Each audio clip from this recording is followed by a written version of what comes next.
स्वागत है आप सभी का। मैं हूं आपके साथ शीनम शर्मा। लोकसभा में बिल पास होने पर शाह ने ट्वीट किया है। अमित शाह ने ट्वीट कर पीएम का आभार जताया है। हमारे देश के लिए एक ऐतिहासिक छलांग है ये अमित शाह ने कहा है। और गृह मंत्री अमित शाह ने ट्वीट कर लिखा है कि ये देश के लिए एक ऐतिहासिक छलांग है क्योंकि लोकसभा ने आज नारी शक्ति वंदन अधिनियम पारित कर दिया है। जिस बिल की परिकल्पना पीएम ने की है, मैं पीएम का हृदय से आभार व्यक्त करता हूं।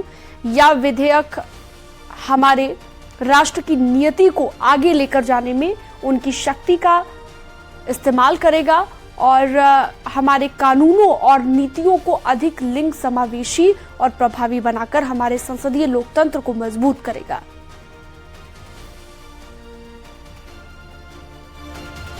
तो देश के लिए एक ऐतिहासिक छलांग है ये कहा है गृह मंत्री अमित शाह ने। नारी शक्ति वंदन अधिनियम पारित कर दिया गया है। तो बिल पास होने के बाद अमित शाह का ये ट्वीट पीएम का आभार जताते हुए।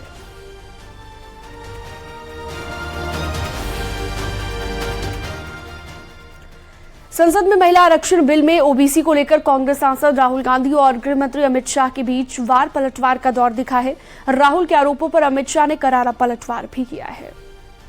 The 90 secretaries of the government of India, 90 people, secretaries, are responsible for managing the core of the government of India.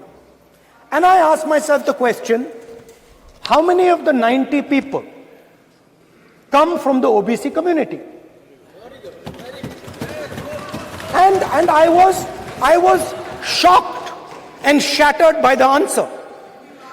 मैंने ये सवाल पूछा कि ये जो 70 सेक्रेटरी हैं, 90 सेक्रेटरी हैं, ये जो हिंदुस्तान की सरकार को चलाते हैं, जो बजट को चलाते हैं, इनमें से ओबीसी कितने हैं?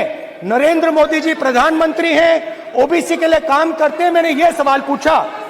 मैं आपको जवाब देना चाहता हूं, हिंदुस्तान के सेक्रेटरीज 90 में से सिर्फ 3 ओबीसी से हैं। अभी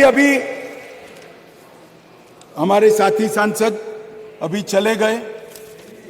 उन्होंने कहा देश जो लोग चलाते हैं, अब सब लोगों की अपनी अपनी समझ होती है।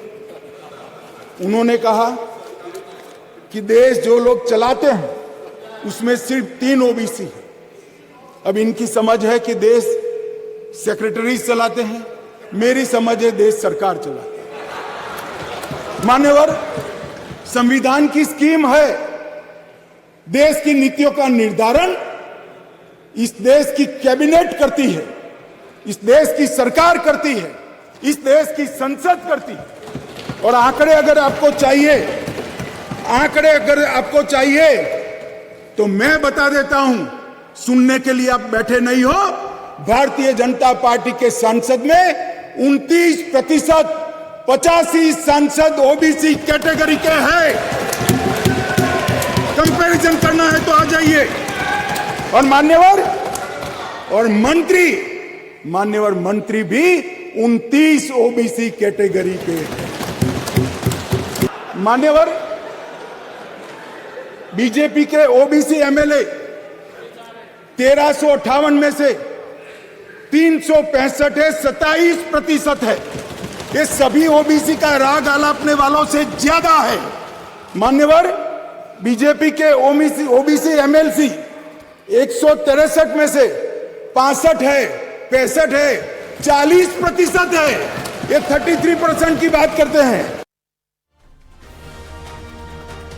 तो वहीं उत्तराखंड के मुख्यमंत्री पुष्कर सिंह धामी ने भी लोकसभा में महिला आरक्षण बिल पास होने पर ट्वीट कर बधाई दी है। उन्होंने लिखा कि सशक्त महिला समृद्ध राष्ट्र।